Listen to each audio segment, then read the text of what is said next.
This program sponsored by Marwadi University, Rajkot, Gujarat. Join Global Campus for a 360-degree education. నమస్కారం, welcome to I dream. నేను మీ విజిత. ప్రస్తుతం మనతో పాటు ఉన్నారు శ్రీ హనుమత్ ఉపాసకులు విరాట్ గారు. ఇప్పుడు వారితో మాట్లాడి అసలు శ్రావణ మాసం అనగానే మనందరికీ కూడా ఒక పండగ వాతావరణం మొదలవుతుంది. ప్రతి తిథి ప్రతి డేకి ఒక ఇంపార్టెన్స్ అనేది ఉంటుంది. అసలు ఏంటి ఆ ఇంపార్టెన్స్? మనం ప్రత్యేకంగా వరలక్ష్మి వ్రతం అని చెప్పి, శ్రావణ శుక్రవార వ్రతాలు అని చెప్పి వింటూ ఉంటాము. నిజంగా అవొక్కటేనా? లేదు అంటే ప్రత్యేకించి 7 శనివారాల వ్రతాలను కూడా అంటుంటారు. సోమవారానికి కూడా ఒక మంచి విశిష్టత ఉంది అని చెప్తుంటారు. ఇవన్నీ ఏంటి, దీనికి సంబంధించిన విషయాలన్నీ ఇప్పుడు వారితో మాట్లాడి తెలుసుకుందాం. ఇంకెందుకు ఆలస్యం?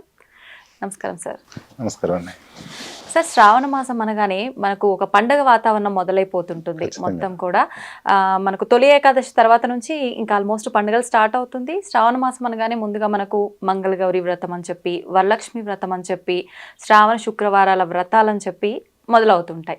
ప్రత్యేకంగా ఎటువంటి వ్రతాలు చేసుకోవచ్చు అంటారు సార్ శ్రావణ మాసంలో? శ్రావణ మాసం ఎక్కువగా మహాలక్ష్మికి ప్రీతిపాత్రమైంది. అలాగే గౌరీ మాతకి అంటే పార్వతీ అంశ అయిన గౌరికి కూడా మామూలుగా చేస్తుంటారు. ఎందుకంటే ఆమె గౌరీ అనే పేరు తెచ్చుకోవడం కోసం కూడా చాలా మంది తపస్సు చేసి సాధించింది అనమాట. అందుకోసమని మంగళ గౌరీ వ్రతం అనేసి శ్రావణ మాసంలో ముత్తైదులు వీళ్ళు చేస్తుంటారు ఖచ్చితంగా. అలాగే సంసార బాధలో ఇలాంటివి ఉంటాయి కదా, అలాంటిది దారిద్ర్యాలు పోగొట్టుకోవడానికి మాత్రం కంపల్సరీ మహాలక్ష్మి ఖచ్చితంగా వివాహితులు అంటే సౌభాగ్యవతులు ఎవరైనా సరే వాళ్ళు చేస్తూ ఉంటారు. ఖచ్చితంగా వివాహం అయిన వాళ్ళు చేస్తుంటారు, వివాహం కాని వాళ్ళు కూడా ఖచ్చితంగా చేసుకోవచ్చు అండి.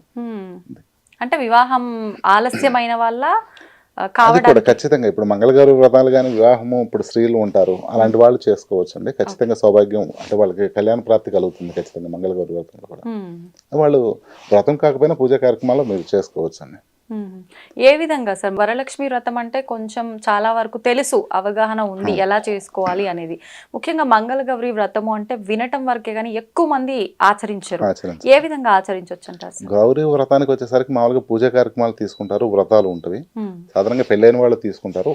మామూలుగా పెళ్లి కాని వాళ్ళు ఎవరైనా దీక్షగా ఇట్లా చేయాలనుకున్నప్పుడు మాత్రం అమ్మవారిని ఈ మాసం రోజులు అంటే శ్రావణ మాసంలో ఖచ్చితంగా మీరు మంగళవారాలు చేసుకోవచ్చు. అదేవిధంగా లేకపోతే కనుక 21 రోజులు మాసం మొత్తం కూడా వాళ్ళు ఆరాధన చేసి గౌరీమాత ప్రసన్నత పొంది కొంచెం వివాహ విఘ్నాలు ఏవైతే ఉన్నాయో అలాంటివి నివృత్తి చేసుకోవచ్చు అండి ఖచ్చితంగా. అంటే ఉపాసన తీసుకోవాల్సిందేనా సార్ ఖచ్చితంగా? నార్మల్ గా ఇంట్లో లేదండి, ఉపాసన ఏం లేదు. సాధారణంగా ఇప్పుడు శ్రావణ మాసము పరమ పవిత్రమైనది కూడా ఉపాసనా కాలం అని కూడా మేము తీసుకుంటాము. సో మీరు ఆ టైంలో కనుక మీకు మంగళగౌరి స్తోత్రాలు కొన్ని ఉన్నవి కావచ్చు, అష్టోత్తరాలు ఉంటాయి అమ్మవారి అయినా సరే, అలాగే లక్ష్మీదేవి ఉంటాయి. లక్ష్మీదేవి శ్రావణ శుక్రవారాలు కనుక ఖచ్చితంగా వీళ్ళు చేస్తుంటారు. అలాగే నేను నా బెస్ట్ సలహా ఏంటంటే వాళ్ళు అలాంటి వాళ్ళు ఎవరైనా ఉంటే కనుక శ్రీయంత్ర ఉపాసనకి మీరు చేసుకుంటే కనుక మీకు శ్రీ సూక్తం ఉంటుంది, కనకదార స్తోత్రం ఉంటుంది. ఈ మాసం రోజులు వాళ్ళు సహస్రాధికం అంటే 1000 పైన మీరు చేయగలిగితే కనుక నియమంగా దాని ప్రభావం అనేది మీకు చూడగలుగుతారు అన్నమాట. శ్రీ యంత్రం అంటే లక్ష్మీ యంత్రమా సార్? శ్రీ యంత్రం అంటే మామూలుగా అమ్మవారిదే వస్తుంది. మీరు లక్ష్మీదేవికి చేస్తారు, శ్రీ సూక్తంతో అర్చన చేస్తారు. ఒక శాస్త్ర విధానంలో మంత్ర విధానంలో అది ఒక ఉంది, నియమం ఉంది, చాలా పవర్ఫుల్. ఈ అంటే శ్రీయంత్ర ఉపాసన తీసుకోవాలి అని అంటే ప్రత్యేకించి లేదు, అది శ్రీచక్రార్చనకు సంబంధించి మేరు వస్తుంది. ఆ సాంప్రదాయం శ్రీ విద్యకు సంబంధించిన ఆ సాంప్రదాయం వేరుగా ఉంటుంది. శ్రీ యంత్రోపాసన వచ్చేసరికి సపరేట్ గా ఉంటుంది. మీరు ఎవరైనా చేసుకోవచ్చు. సాధారణంగా మినిమం నియమ నిబంధనలు కొన్ని ఉంటవి, అలాంటివి మీరు పాటించి ఎవరైనా సరే పెళ్లి అయిన వాళ్ళైనా సరే పెళ్లి కాని వాళ్ళైనా సరే గృహస్థులైనా ఖచ్చితంగా చేసుకోవచ్చు. నియమాలు ఏమైనా పాటించాల్సి ఉంటుందా సార్ ఉపాసనకి? లేదు, ఉపాసన కంటే కంపల్సరీ కొన్ని ఖచ్చితంగా నియమాలు ఉంటాయి. అంటే ఇప్పుడు మంగళగౌరి వచ్చేసరికి నియమ నిబంధనలతో ఖచ్చితంగా శ్రావణ మాసం ఇళ్ళకి ఇవన్నీ చాలా చేస్తుంటారు కదా, అంత శుభ్రంగానే ఉండాలి. వాస్తవంగా పూర్తి సాత్వికమైన విధానము. శ్రీ మహాలక్ష్మి ప్రసన్నత అనేది ఆ లక్ష్మికి ఉన్న గొప్పతనం ఏంటంటే ముందు నీట్ గా అంటే చాలా క్లీన్ గా ఉండాలన్నమాట, శుభ్రంగా ఉండాలి ఆమెకి. ఆ విధానంలో మీరు చేసుకోవచ్చు. అంటే నియమ నిబంధనలు బ్రహ్మచర్యం కానీ సాత్విక ఆహారము ఇలాంటివి తీసుకొని మీరు ఒక మాసం రోజులు చేసుకోవచ్చు. లేదా ఒక మాసంలో వారాలు ఇప్పుడు మంగళవారాలు కానీ లేదా శుక్రవారాలు కానీ 4, 5 వస్తుంటాయి కదా, మీరు అలా చేసుకోవచ్చు. లేదు మీరు 21 రోజులు 11 రోజులు అనేసి మీరు ఉపాసన చేసుకొని శ్రీ సూక్తాన్ని కానీ లేదా కనకదార స్తోత్రం కానీ సహస్రాధికంగా మీరు చేసుకోగలిగితే కనుక ఖచ్చితంగా మీకు ఫలితం ఉంటుంది. అంటే అవి పఠించాల్సి ఉంటుందా సార్? లేదు, పఠించాల్సి ఉంటుంది ఖచ్చితంగా. నియమ నిబంధనలతోటి ఖచ్చితంగా అక్కడ కూర్చొని అమ్మవారికి ఆవాహనాది ప్రాణప్రతిష్ఠ కార్యక్రమాలు చేసుకొని మీరు శ్రీ సూక్తం శ్రీ యంత్రానికి కనుక మీరు శ్రీ సూక్తంతో కనుక సహస్రాధికం శ్రావణ మాసం చేసుకోగలిగితే కనుక మీకు ఖచ్చితమైన రిజల్ట్ ఉంటుంది. మళ్ళీ ఇది మనం ఎన్ని రోజులు అనుకున్నామో అది అయిపోయిన తర్వాత ఉద్యాపన కూడా చేయాల్సి ఉంటుందా సార్? అవును, కలసం పెట్టుకొని చేసుకోవచ్చు. అది చేసిన తర్వాత ఉద్యాపన అనేది ఖచ్చితంగా చేస్తారు. అది వాళ్ళకి అంటే సాధారణ తెలుసుకుంటే ఉంటుంది. ఏ రకంగా ఉంటుంది సార్ విధానం? ఒకవేళ చెయ్యాలి అనుకున్న వాళ్ళకి సాత్వికమైన పద్ధతి వచ్చినప్పుడు మామూలుగా ప్రాణప్రతిష్ఠ అది కలశ స్థాపన చేసుకున్న తర్వాత యంత్రోపాసన తీసుకున్నప్పుడు శ్రీ యంత్రాన్ని మీరు ఏమీ లేని పక్షంలో కనుక మీరు పటం ఫ్రేమ్ కట్టించుకొని మీరు చేసుకోవచ్చు. లేదా కలశ స్థాపన చేసుకుని అదే కలశానికి లక్ష్మీదేవిగా భావించవచ్చు, లేదా పార్వతీదేవిగా భావించేస్తేనే సరే మీరు శ్రీ సూక్తము లేదా కనకదార స్తోత్రం కానీ లేదా అమ్మవారి ఏదైనా ఉంటే కనుక సహస్రాధికం చేసుకోండి. డెఫినెట్లీ ఖచ్చితంగా మీకు అది రిజల్ట్ చూపించేది. అంటే వ్రతాలు అనేది చేస్తుంటారు, అప్పటికప్పుడు ఆ కథ ఉంటుంది, 1 గంట 2 గంటలు చేస్తుంటారు. అంటే ఆ శక్తిని దేవుని ప్రసన్నం చేసుకోవచ్చు, అది సాంప్రదాయబద్ధంగా వెళ్తుంటుంది. బట్ అక్కడి నుంచి ఏదన్నా మనం పొందాలి అనుకున్నప్పుడు ఏంటంటే కొంచెం మీరు ఉపాసన మార్గంలో కొంచెం ఎక్కువ సమయం అనేది మీరు కేటాయించి చేయగలిగితే కనుక ఖచ్చితంగా ఆ శక్తిని మీరు పొందగలుగుతారు. సార్ పూజ అంటుంటాం, పూజకి ఉపాసనకి వ్రతానికి వ్యత్యాసం ఏంటి సార్? వ్రతం అనేది మీకు కొన్ని రోజులుగా చేసుకుంది అంటే ఒక రోజు ఉంటుంది. సపోజ్ మంగళగౌరి వ్రతము, ఆ మంగళవారం వరకు ఆ ముందు రోజు నుంచి బ్రహ్మచర్యం పాటించేసి ఉదయం తలస్నానాదులు కానీ ఇల్లు శుభ్రంగా చేసుకొని దేవతను ఆవాహన చేసుకొని లేదా పండితులు ఉంటే కనుక వాళ్ళని పిలిపించుకొని పూజా కార్యక్రమాలు చేయించుకుంటారు. అది వ్రతం అంటే వ్రత కథలు ఇవన్నీ ఉంటాయి. సో అలా కాకుండా మీరు వచ్చేసరికి ఉపాసన మార్గంకి వెళ్ళినప్పుడు మాత్రం ఖచ్చితంగా ఆ శ్లోకం ఏదైతే ఉంటుందో అంటే శ్లోకం కానీ మంత్రం కానీ లేకపోతే శ్రీ సూక్తం కానీ ఇలాంటివి సంబంధించి మీరు చేసుకున్నప్పుడు ఏంటంటే ఒక ఇన్ని రోజులు ఒక చెప్పాం కదా ఇందాక శాస్త్రాధికంగా ఆవాహనాది పంచోపచార పూజ కార్యక్రమాలు షోడశోపచార పూజ చేసుకోవచ్చు. నేనైతే బెస్ట్ పంచోపచార పూజ చేయమంటాం. అంటే సాధారణంగా తెలియదు వాళ్ళకి అర్థం కాదు అనేసి మీరు పూజా కార్యక్రమం తక్కువ చేసుకొని జప కార్యక్రమానికి లేదా స్తోత్రపారాయణ ఏదైతే ఉంటుందో దానికి ఎక్కువ సమయం కేటాయించారనుకోండి అది మీకు ఎక్కువ ఫలితాన్ని ఇస్తుంటుంది. కానీ పారాయణ చేసేటప్పుడు మంత్రాన్ని మనం పలికే విధానము స్పష్టత లోపిస్తే కూడా మళ్ళీ దోషం అని అంటుంటారు కదా? దోషం ఉంటుంది, దాంట్లో దోష నివృత్తి కోసం మన కోసం వస్తుంది. ఆఖరణ వచ్చేసరికి క్షమాపణ భావన అనేది ఒకటి చెప్తారు ఖచ్చితంగా.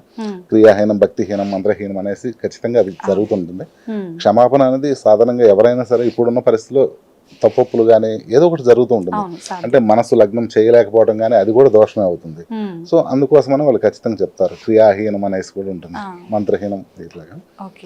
మీరు అలా సాధన చేసుకోగలిగితే కనుక అది మీకు మంచిది, ఉపయోగపడుతుంది. శ్రావణ మాసం అనేసరికి ప్రత్యేకించి అమ్మవారి పైనే ధ్యాస అంతా ఉంటుంది ఆడవారికి. కానీ ముఖ్యంగా శ్రావణ మాసంలో శివుణ్ణి కూడా ఆరాధిస్తే చాలా మంచి ఫలితం కలుగుతుంది అంటారు కదా సార్? ఎందుకు పూజించాలి ఈ మాసంలో శివుణ్ణి? ఈ మాసం అనేది ఏం లేదు, యాక్చువల్ నిజానికి అయితే శివారాధన అనేది నిత్యం జరుగుతూ ఉంటుందండి.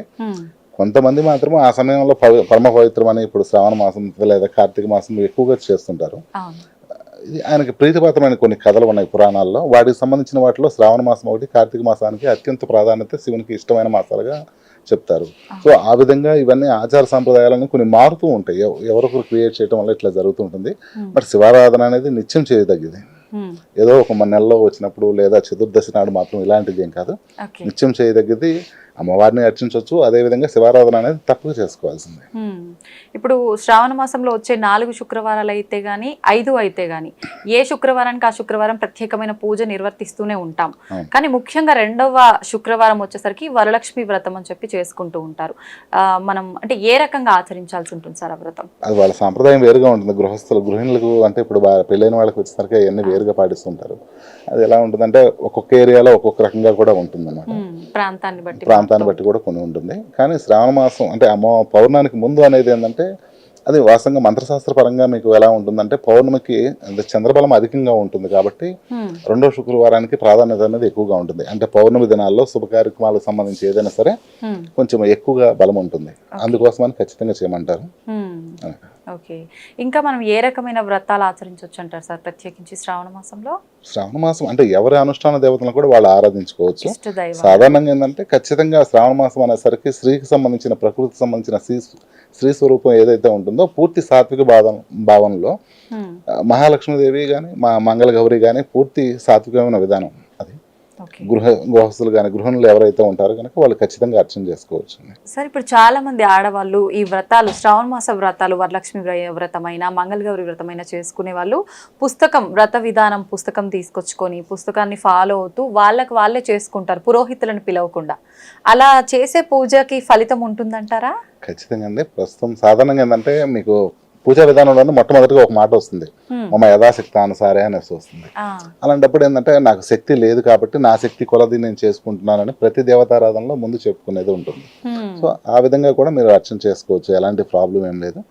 1-2 సార్లు చదువుకొని క్లారిటీగా చేసుకుంటే కనుక అందులో మీకు వస్తుంది. సాధారణంగా ఫస్ట్ గణపతి పూజ కానీ లేదా మంగళగౌరి చేసుకుంటే మంగళగౌరి పూజ కానీ పసుపు కుంకుమతో ఆ నియమాలు ఇవన్నీ ఫస్ట్ మీరు రీసెర్చ్ అంటే తెలుసుకోగలిగి తర్వాత ఆవాహనాది పంచోపచార పూజ వస్తుంది.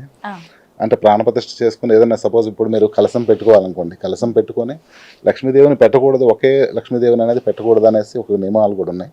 సో లక్ష్మీనారాయణలుగా పెట్టుకోవచ్చు, లక్ష్మీనారాయణగా పెట్టుకోవచ్చు. లేకపోతే కనుక వీళ్ళు కొంతమంది చెప్తుంటారు పెద్దలు కూడా, మీరు ముగ్గు వేసి అష్టదళ పద్మం వేసుకొని మీరు అందులో చేయడం జరుగుతుంది, అమ్మవారిని కలిసి పెట్టి.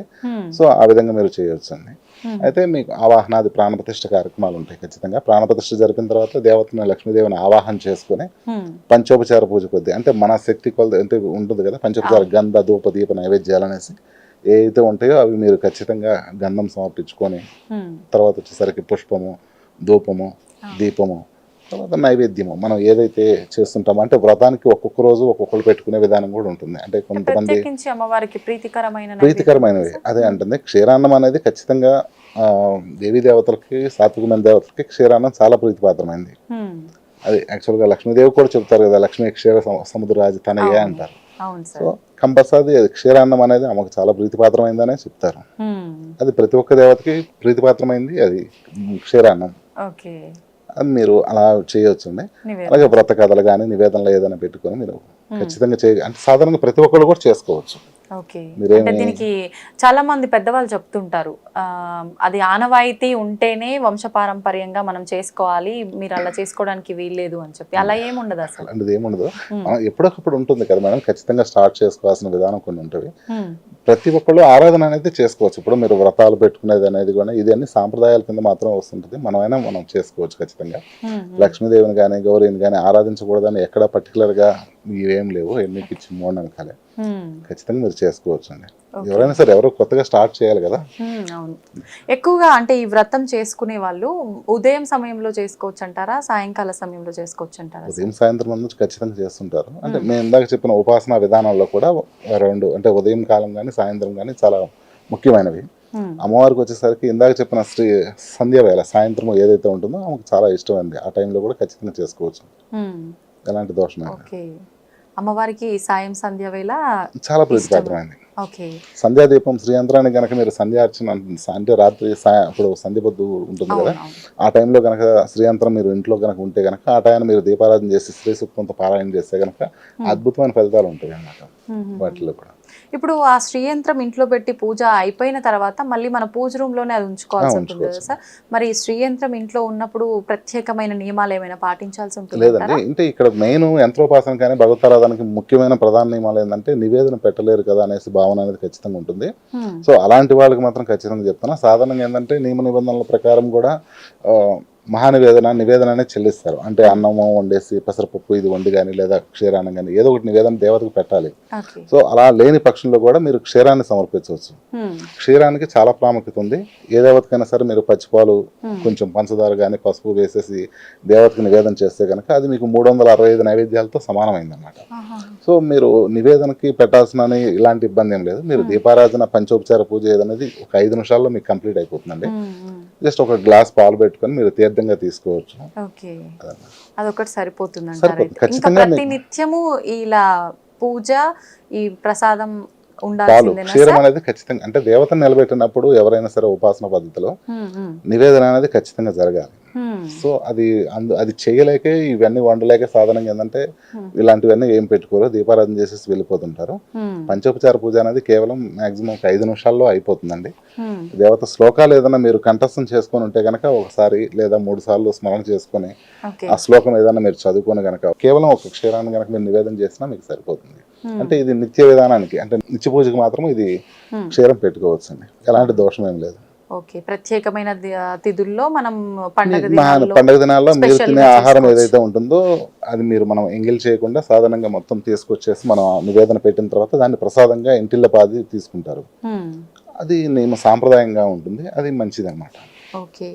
సో ముఖ్యంగా 7 శనివారాల వ్రతం అని కూడా చేస్తూ ఉంటారంటారు కదా ఈ మాసంలో, దాని విశిష్టత ఏంటి సార్? నిజానికి కొన్ని సాంప్రదాయ ప్రకారం, కొన్ని కథల ప్రకారం కూడా శనీశ్వరునికి పుట్టిన నక్షత్రం కూడా మామూలుగా శ్రావణ మాసంలోనే వస్తుంది.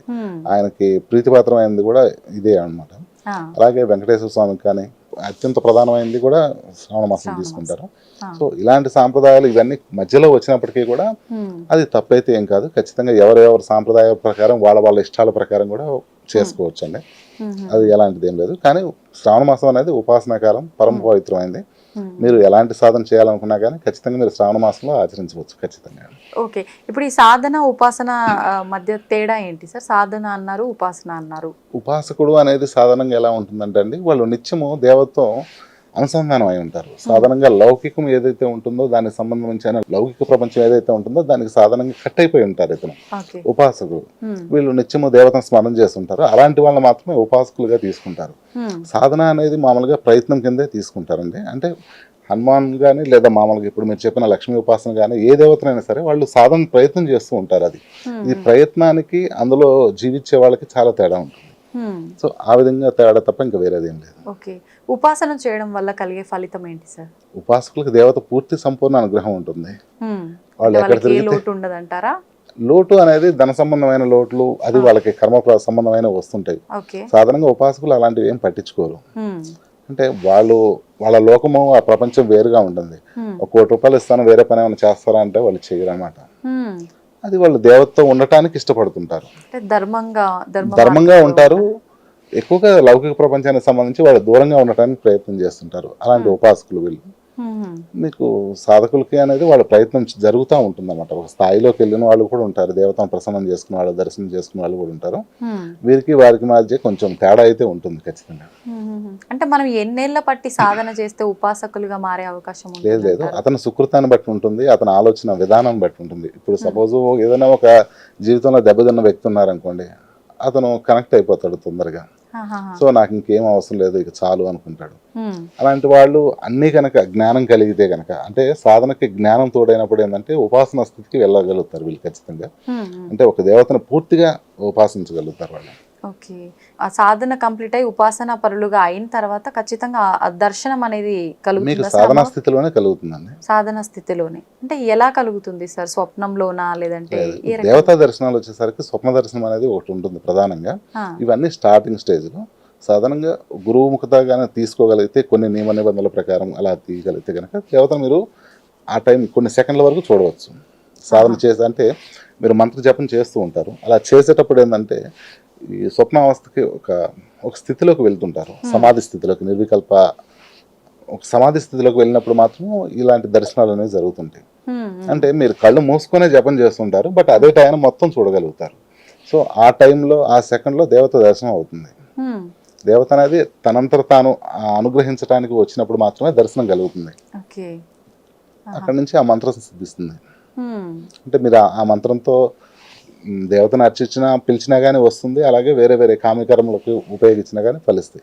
అంటే మన సాధన ఫలించింది అనడానికి నిదర్శనం అమ్మవారు ప్రత్యక్షం. అమ్మవారు కానీ ఆ దేవత ఎవరైతే మీరు ఆరాధన చేస్తారో ఆ దేవత అనుగ్రహం అన్నమాట, దర్శనం అవుతుంది. అది అత్యుత్తమం అన్నమాట. ఓకే. ఇప్పుడు అంటే ఈ ఉపాసన, సాధన ఇవన్నీ చేసే వాళ్ళు నార్మల్ గా లైఫ్ లీడ్ చేయొచ్చు అంటారా? ఫ్యామిలీ, ఖచ్చితంగా చేసుకోవచ్చు అండి. ఇది వేరు సాధనా విధానం అనేది. సాధారణంగా ఏంటంటే వాళ్ళ మైండ్ సెట్ అంటే భగవంతునికి వాళ్ళకి ఉండే భావన మాత్రమే. అలాంటి వాళ్ళు చేసుకోవచ్చు. ఇప్పుడు రామకృష్ణ పరమహంస కానీ వాళ్ళు సాధారణంగా పెళ్లి చేసుకున్న వాళ్ళే. గృహస్థులు కూడా చాలా మంది ఉన్నారు, చేసుకోవచ్చు అండి. ఎలాంటి దోషం అయితే ఏం లేదు. ఎక్కువ అంటే దైవానికి దగ్గరలో ఉండాలి, ధర్మ మార్గంలో ఉండాలనుకునే వాళ్ళు ఖచ్చితంగా అది వాళ్ళ బిహేవియర్ అనేది పూర్తిగా మారుతుంది. సాధన మార్గంలోకి మీరు ఎప్పుడైతే వెళ్ళారో కొన్ని ప్రాబ్లమ్స్ వస్తుంటాయి ఇలాంటివి అని అంటుంటారు. యాక్చువల్గా ప్రాబ్లమ్స్ ఏమి సాధకులకి ఏమి రావండి. కాకపోతే ఏంటంటే వీళ్ళ బిహేవియర్ ఏదైతే ఉంటుందో బిహేవియర్ మార్చుకుంటారు. సో ఎవరన్నా ఇప్పుడు ఒక ₹10 వస్తుంది ఏదన్నా ఒక మాట చెప్తే అనుకున్నప్పుడు వీళ్ళు పాపం కదా అనేసి వీళ్ళు చేయరు అలాంటి పనులు. సో అలాంటప్పుడు వీళ్ళు ఆర్థికంగా నష్టపోతున్నట్లే కదా. సో ఇలాంటివి జరగటం వల్ల కొంచెం ఆర్థిక ఇబ్బందులు ఎదుర్కొంటారే తప్పించి వేరే ప్రాబ్లమ్స్ వాళ్ళకి ఏమి ఉండవండి. వీళ్ళ బిహేవియర్ బట్టి కొన్ని చేసుకోవటం వల్ల మాత్రమే ఇలాంటి ప్రాబ్లమ్స్ ఫేస్ చేస్తుంటారు. ఇప్పుడు ఈ ఉపాసన అనేది ఒక అంటే గురువు ఆధీనంలోనే తీసుకోవాల్సి ఉంటుందా సార్? మామూలుగా అయినా మీరు చేసుకోవచ్చు అండి. ఉపాసన అనేది కొంచెం పూర్తి జ్ఞానం కలిగి ఉండాలి సాధన స్థితిలో. దాటిన తర్వాత ఉపాసించడం అంటే దేవి అమ్మవారికి కానీ లేదా ఎవరికైనా సరే దగ్గరగా ఉండటము, మంత్ర ప్రభావం అంటే మంత్రం ఎప్పుడు నిత్యం స్మరణ చేసుకుంటూ వెళ్ళిపోతూ ఉంటారు అన్నమాట వాళ్ళు. వాళ్ళ ప్రపంచం వేరుగా ఉంటుంది. ఓకే. అంటే ఇప్పుడు గురువు ఆధ్వర్యంలో చేసేది అది ఎలా ఉంటుంది సార్ ఫలితం? గురువు ఆధ్వర్యంలో అంటే మంత్రశాస్త్రంలో కొన్ని నియమ నిబంధనల ప్రకారం కొన్ని రహస్యాలు ఉంటాయి. అది గురుముఖత అని అంటారు. యాక్చువల్గా ఏంటంటే వీళ్ళు ఎంత ప్రయత్నం చేసినా కాని వాళ్ళు కూడా ఉన్నారు. అప్పుడు గురువు చేస్తాడు అనమాట. అవి కొన్ని క్రియలకు అంటే కొన్ని ఉండటం వల్ల ఏంటంటే విత్ మీకు 3 రోజుల్లో దర్శనం అయిపోతుంది. అంటే మనం ఎవరికి సంబంధించిన ఉపాసన మీరు కొన్ని సంవత్సరాలు ఆరాధించింది దర్శనం కానీ కూడా గురు అనుగ్రహం ఉన్నప్పుడు ఏంటంటే అతి తక్కువ సమయంలోనే మీకు దేవతా దర్శనం జరుగుతుంది. అది వాళ్ళు సిద్ధి పొంది ఉంటారు. ఆ మంత్రాన్ని కానీ ఆ మంత్ర ప్రభావాన్ని కానీ ఆ దేవతను కానీ గురువు అనేవాడు ప్రేరేపించగలుగుతాడు. సాధారణంగా ఏంటంటే మీరు ఉపాసన చేస్తుంటారు, దేవత మీద నిమగ్నం కాలేకపోవడం వల్ల మీరు సాధారణంగా దేవతను ప్రేరేపించలేకపోతారు. సో అప్పుడు మైనస్ అవుతుంది అన్నమాట. వాళ్ళకి గనక గురువు ఉంటే గనక మీరు చేసే మంత్రాది దేవత ఎవరైతే ఉన్నారో వీళ్ళు స్వయంగా ప్రేరేపించగలుగుతారు. అప్పుడు మీకు మంత్రం చాలా చక్కగా పనిచేస్తుంది, దేవత దర్శనం అవుతుంది. అది గురువు చేసే పని. ఇప్పుడు మనం గురువుని ఏ రకంగా ఎంచుకోవాల్సి ఉంటుంది సార్?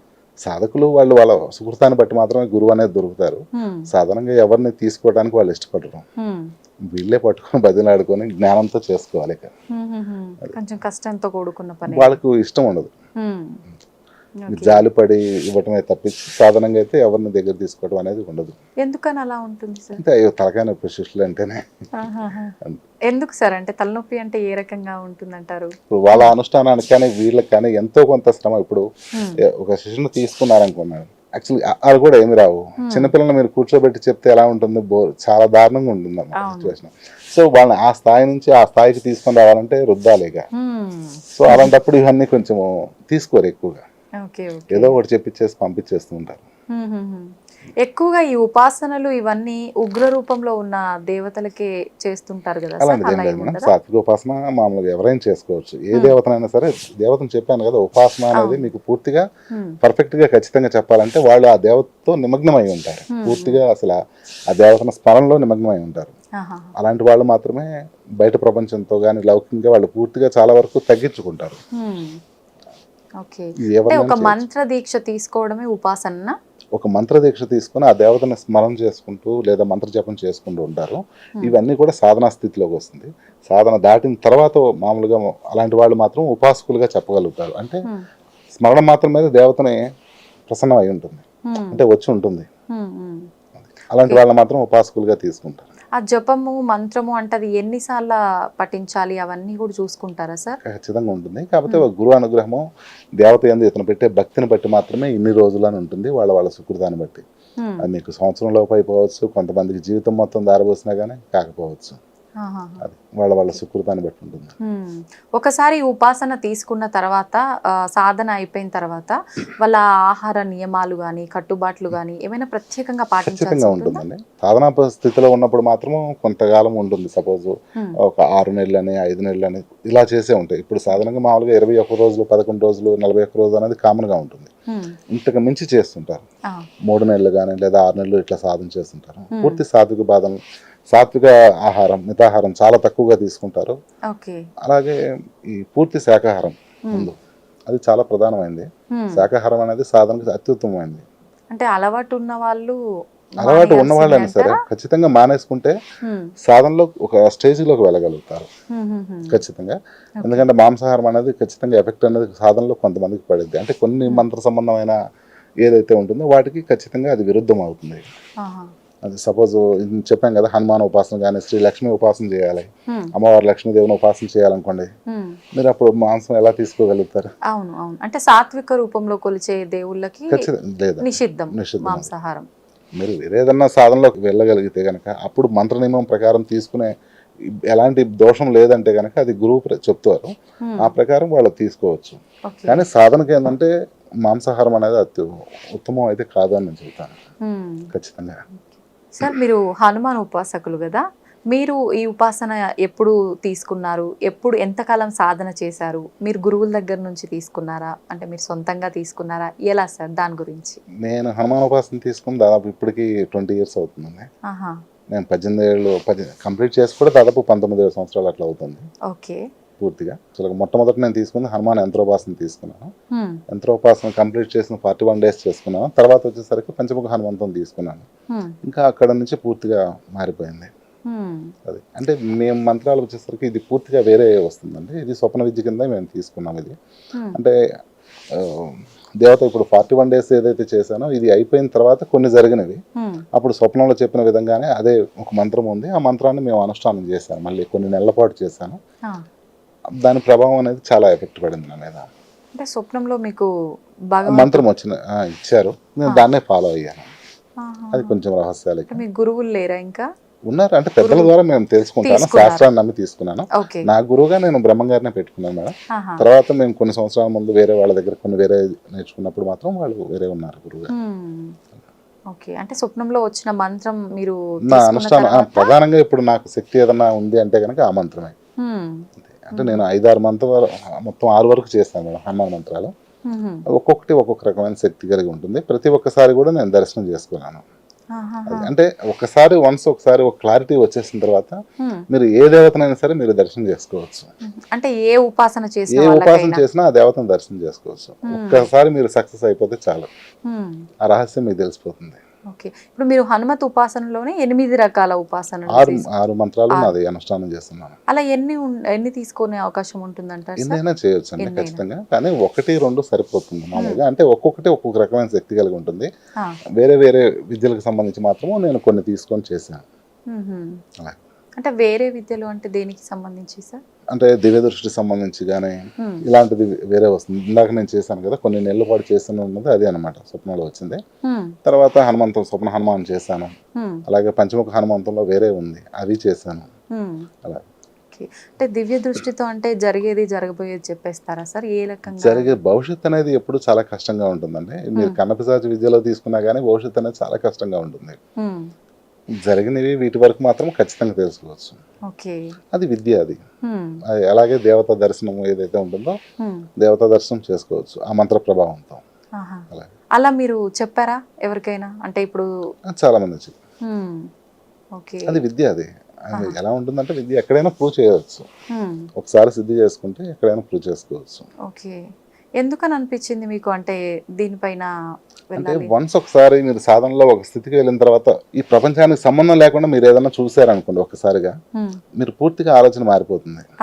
మీరు సాధారణంగా ఏంటంటే మీరు కొన్ని విషయాలు అన్నప్పుడు కూడా అర్చన ఏదో 1 గంట పూజ కార్యక్రమం చేసి మీరు బయటకు వచ్చేస్తుంటారు, కానీ మీ మీద ఎఫెక్ట్ చాలా తక్కువగా ఉంటుంది. కానీ మీరు మంత్ర ప్రభావంలోకి తీసుకున్నప్పుడు, మంత్ర జపంలోకి వెళ్ళినప్పుడు ఏంటంటే ఒక స్థితి దాటి కొన్ని మీరు ఏదైనా చూడగలిగారు అనుకోండి, మీకు అది మీ బ్రెయిన్ మీద చాలా ఎఫెక్ట్ పడుతుంది. అంటే ఎక్కువగా పూర్తిగా నమ్మశక్యంగానే ఏమన్నా మీరు చూస్తే గనక సో మీరు దాంట్లోంచి బయటకు రావడం అనేది చాలా కష్టంగా ఉంటుంది అన్నమాట. ఓకే. సుమారు అంటే కొన్ని నెలల పాటు అన్నారు కదా సార్, ఎన్ని నెలల పాటు దీనికి సంబంధించిన? 6 months చేశారు. 6 నెలలు చేశాను. మళ్ళీ మీరు ఎవరికైనా అంటే గురువుగా చేస్తున్నారా? ఎవరికైనా లేదు, కొంతమంది అడిగిన వాళ్ళకి మాత్రం నేను హనుమాన్ దీక్ష ఇచ్చేసి కొంతమందికి వాళ్ళకి ఇచ్చాను. అది ఎంత శిష్యులుగా వేరే అనే కాదు, వాళ్ళు ఆరాధకులు, హనుమాన్ ఉపాసకులు. అంటే ఇష్టం చాలా అతనికి ఆయన అంటే. సో మంత్రం ఇవ్వమన్నప్పుడు కొన్ని వరకు మంత్రం ఇవ్వడం జరుగుతుంది, అంటే వేరే మంత్రాలు అనేది ఇవ్వము అనమాట. ఓకే. ముఖ్యంగా మిగతా దేవతలందరికన్నా దేవుళ్ళందరికన్నా కూడా హనుమంతుడు అంటే ఆజన్మ బ్రహ్మచారి అని ఎక్కువగా నియమాలు పాటించాల్సి ఉంటుందని అంటారు కదా సార్. మరి ఈ దీక్ష తీసుకున్నప్పుడు, ఉపాసన తీసుకున్నప్పుడు ప్రత్యేకించి ఏమైనా పాటించాల్సి ఉంటుందా? ఖచ్చితంగా. ఏ మంత్రాన్ని మీరు సాధన చేసినా గానీ ఖచ్చితంగా బ్రహ్మచర్యం పాటించాలి సాధనలో ఉన్నంత వరకు మాత్రం. అంటే గృహస్థులు కూడా మీరు హనుమాన్ ఉపాసన చేయొచ్చండి, ఎలాంటి దోషం అయితే ఏం లేదు. ఆడవారు మగవారు ఎలాంటి వాళ్ళు చేసుకోవచ్చు. వాళ్ళకి ఉంటాయి కదా, వాటికి సంబంధించిన ఆ కొన్ని రోజులు తప్పించి మీరు కొన్ని సాధన ప్రకారం మీరు చేసుకోవచ్చు. అది ఎలాంటిది ఏం లేదు. బ్రహ్మచర్యం మాత్రం ఖచ్చితంగా పాటించాలి, ధర్మబద్ధంగా ఉండాలి. అది ధర్మంగా ఉండి గనక మీ తరఫున న్యాయం ఉంటే గనక ఖచ్చితంగా హనుమాన్ గురించి చెప్పాలంటే గనక మీకు శాస్త్రమే చెబుతుంది, కలవ ప్రత్యక్ష దేవ అనేసి. హనుమాను అత్యుత్తమ శీఘ్రంగా పనిచేసే వాళ్ళు హనుమాన్ అండి. అలాగే మంత్రశాస్త్రంలో ఒక విధానం ఉంటుంది. సాధారణంగా మీరు ద్విముఖ అంటారు, అంటే మామూలుగా మనిషి రూపంగానే ఉంటారు కానీ తల వేరుగా ఉంటుంది. గణపతి కానీ లేకపోతే హనుమాన్ కానీ ప్రత్యంగర కానీ ఇలాంటి దేవతలకి అత్యుత్తమ శక్తి కలిగి ఉంటారు వీళ్ళు. మంత్రశాస్త్రంలో వీళ్ళకి ప్రత్యేకమైన విధానమే ఉంది సపరేట్ గా. ఆహాహా. మీరు చాలా శీఘ్రంగా వస్తారన్నమాట వీళ్ళందరూ కూడా. అంటే మిగతా దేవతల కన్నా కూడా వీళ్ళు తొందరగా చాలా మనకు తొందరగా అనుగ్రహం పొందవచ్చు వీళ్ళది. ఖచ్చితంగా. ఓకే. ఇప్పుడు మీరు నరసింహం ఉంది, హ్మ్. ఆయన కూడా సేమ్ అంతే కదా. హ్మ్, హ్మ్. మామూలుగా తల వేరుగా ఉంటుంది, మిగిలిన అవును, శరీరం అవును. మానవాకారం ఉంటుంది. ఇలాంటి వాళ్ళు ప్రతి ఒక్కళ్ళు మంత్రశాస్త్రంలో సపరేట్గా మీకు వీళ్ళకి సపరేట్గా ఉంటుందండి. హ్మ్. ఆ విధానంలో మీరు వెళ్తే కనుక అత్యంత శీఘ్రంగా మీకు దర్శనాలు కానీ సిద్ధి కానీ పూర్తిగా అయిపోతుంది. హ్మ్. ఇప్పుడు నరసింహస్వామి అనగానే ఉగ్ర రూపంగానే ఎక్కువగా మనం వింటూ ఉంటాం. అలా తీసుకోవచ్చా నరసింహస్వామిది కూడా ఉపాసన? ఖచ్చితంగా ఎవరైనా చేసుకోవచ్చు అండి. నరసింహస్వామి ఉగ్రం అనేది కేవలం అంటే తప్పు చేసిన వాళ్ళకే కానీ భక్తులకైతే కాదు. హ్మ్. ఓకే. భక్త సులభుడు ఆయన. హ్మ్. అది ఖచ్చితంగా రక్షణ అనేది ఖచ్చితంగా వాళ్ళకి అందుతుంది. హ్మ్.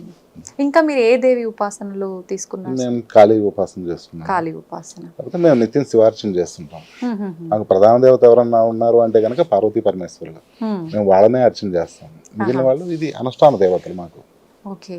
ఇష్ట దేవతలు. మీకు దీనికి సంబంధించి పీఠము అట్లా ఏమన్నా ఉందా సార్? ఇంట్లో పీఠం ఉంటుంది. హ్మ్. మేము అక్కడ నిత్యం అనుష్ఠానం అంటే ఉదయం సాయంత్రం ఖచ్చితంగా జరుగుతుంది. అభిషేకాలు, శివార్చన జరుగుతుంది, అభిషేకం జరుగుతుంది. హ్మ్. నివేదన పెట్టిన తర్వాత మా పనులు మేము చూసుకుంటాం. అక్కడ ఆహా. సాయంత్రము స్నానం చేసి మళ్ళీ కొన్ని దీపారాధన ఇవి వెలిగించి పూజ కార్యక్రమం ఉంటుంది. హ్మ్. తక్కువ సమయం. ఓకే. ఇప్పుడు కాళీ ఉపాసన చేసే వాళ్ళ ఇళ్ళల్లో శ్రీచక్రం ఉంటుంది కదా సార్ ఎక్కువగా? అలా పెడుతుంటారు కొంతమంది, కానీ వాస్తవంగా అంత ఉపాసనలోకి వెళ్ళినప్పుడు ఆ ఫోటో ఉంటే సరిపోతుంది. ఫోటో లేకుండా కూడా చేసుకోవచ్చు. హ్మ్. అది ఎలాంటిది ఏం లేదు. అంటే శ్రీచక్రం మన ఇష్ట ప్రకారంగా. కొంతమంది వాళ్ళ ఇష్టం, అది ఉండాలని ఎక్కడ నియమం అయితే ఏం లేదు. హ్మ్. పెట్టుకునే వాళ్ళు చేసుకుంటారు, లేకపోతే ఏం లేదు. ఓకే. అది ఉండాలని అయితే నియమం లేదు ఎక్కడ. హ్మ్. ఎవరి ఇష్టానికి వాళ్ళు వాళ్ళు అనుగుణంగా పెట్టుకున్నది. ఇది మధ్యలో వచ్చినాయి తప్పించి అసలు అయితే ఏం లేదు. హ్మ్. ఇప్పుడు మనకు యంత్రం అనుకున్నాం. యంత్రంకి శ్రీచక్రంకి వ్యత్యాసం ఉంటుందా సార్? శ్రీచక్రం అనేది ఇప్పుడు మీరు చెప్పిన అదనంగా వచ్చేది వాటిని శ్రీచక్రం మేరువు కింద తీసుకుంటారండి. మేరువు అంటే మనకు ఒక గోపురం లాగా పైకి ఏదైతే ఉంటుందో మంత్ర విభాగంలో కానీ యంత్ర విభాగంలో వీటిని సపరేట్గా చెప్తారు. యంత్రం అనేది చిత్రలేఖన టైప్ మామూలుగా యంత్రాలు కొన్ని కోణాలు ఏదైతే కలిసి దానిలో బీజాక్షరాలతో నిక్షిప్తమైన దాన్ని యంత్రం అంటారు. మీకు మేరువుకి వచ్చేసరికి బీజాక్షరాలు ఇలాంటివి ఏమి ఉండవండి. అది ఒక పీఠం కింద తీసుకుంటారు ఓకే. మేరువు. ఈ ఆరాధన కొంచెం వేరుగా ఉంటుంది, ఆ ఆరాధన కొంచెం వేరుగా ఉంటుంది. ఇప్పుడు ఉపాసన చేసేటప్పుడు, సాధన చేసేటప్పుడు మంత్రం ఖచ్చితంగా సంఖ్య ఇంపార్టెంట్ అనుకున్నాం కదా సార్. అలా అంటే డైలీ ఇన్నిసార్లు ఆ మంత్రాన్ని పఠించాలి అలా ఉంటుందా? లేదు, ఏ మంత్రాన్ని సరే మాక్సిమం మీరు ఒకసారి అంటే ఉదయం సాయంత్రం మీరు చేస్తే మంచిది. త్రికాల సంధ్య అంటే 3 పూటల అంటే ఉదయము మధ్యాహ్నము సాయంత్రం కనుక మీరు చేసుకోగలిగితే ఇంకా అత్యుత్తమం అనమాట. సో ఈ టైంలో మీకు సంఖ్య అనేది సహస్రాధికంగా ఉంటే కనుక ఉత్తమం. అంటే 1000కి పైన ఉండగలిగితే కనుక అత్యుత్తమం అనమాట. ఓకే. Thank you sir. నిజంగా ఉపాసన, దీక్ష, సాధన వీటన్నిటికి సంబంధించిన డౌట్స్ చాలా మందిలో ఉన్నాయి. ప్రత్యేకించి శ్రావణ మాసంలో మీరు అంటే అమ్మవారి ఉపాసన చేయొచ్చు అని కూడా చెప్పారు. ఈ విషయం చాలా మందికి తెలియదు కూడా. అలా ఎవరికైనా ఇంట్రెస్ట్ ఉంటే ఉపాసన తీసుకునే వాళ్ళకు ఇదొక మంచి అవకాశం అని చెప్పవచ్చు. Thank you sir. Thank you very much. చాలా మంచి విషయాలు తెలియజేశారు.